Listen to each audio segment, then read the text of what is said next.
உலக முதலீட்டாளர்கள் மாநாடு சென்னையில் நாளை தொடங்கவுள்ள நிலையில் மாநாட்டு குறித்த எதிர்பார்ப்பு அதிகரித்துள்ளது.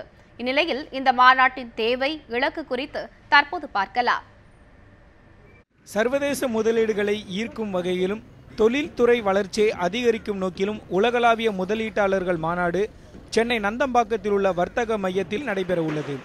முதலீடுகளை ஈர்ப்பதில் இந்திய அளவில் மட்டுமின்றி உலக அளவில் கடுமையான போட்டி நிலவி வரும் நிலையில் இந்த மாநாடு மிகவும் முக்கியத்துவம் பெறுகிறது.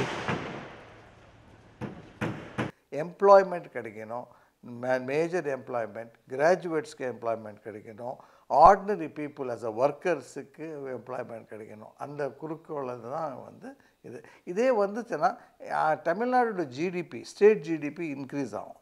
ஸ்டேட் இன்கம் அதிகமாகச்சுன்னா ஜனங்களுக்கும் இதில் நல்லது செய்கிறதுக்காக, சோஷியல் சர்வீஸ் செய்கிறதுக்காக கவர்மெண்ட்டுக்கு ஃபண்டும் கிடைக்கும். முதலீடுகளை ஈர்ப்பதற்கு இதுபோன்ற மாநாடுகள் இந்தியாவில் சமீபத்தில் அதிகமாக நடைபெறுவதை பார்க்க முடிகிறது. முதலீடுகளை ஈர்க்க இதுபோன்ற மாநாடுகள் ஒரு முறைதான் என்றாலும் இதைத் தொடர்ந்து செய்யப்படும் நடவடிக்கைகளே மாநாட்டின் வெற்றியை தீர்மானிக்கும் என்கின்றனர் தொழில்துறை வல்லுநர்கள்.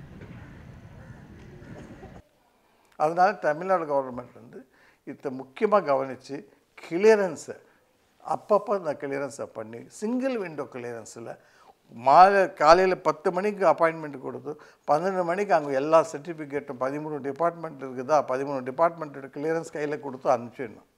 நீ போய் உனக்கு ஃபேக்ட்ரி ஆரம்பிங்கன்னு சொல்லி அந்த மாதிரி பண்ணங்கன்னா அது இந்த வேர்டு இந்த மாதிரி வேர்டு வில் ஸ்ப்ரெட். மற்றவங்களும் வருவாங்க, இதில் வராதவங்களும் வந்துடுவாங்க, இந்த இன்வெஸ்ட் பண்ணுறதுக்கு தமிழ்நாட்டுக்கு வருவாங்க. அதை பொறுத்து தான் நான் சொல்லுவேன், இந்த ஃபைனலாக எத்தனை பேர் இங்கே வருவாங்கன்றதை பொறுத்து இருக்குது.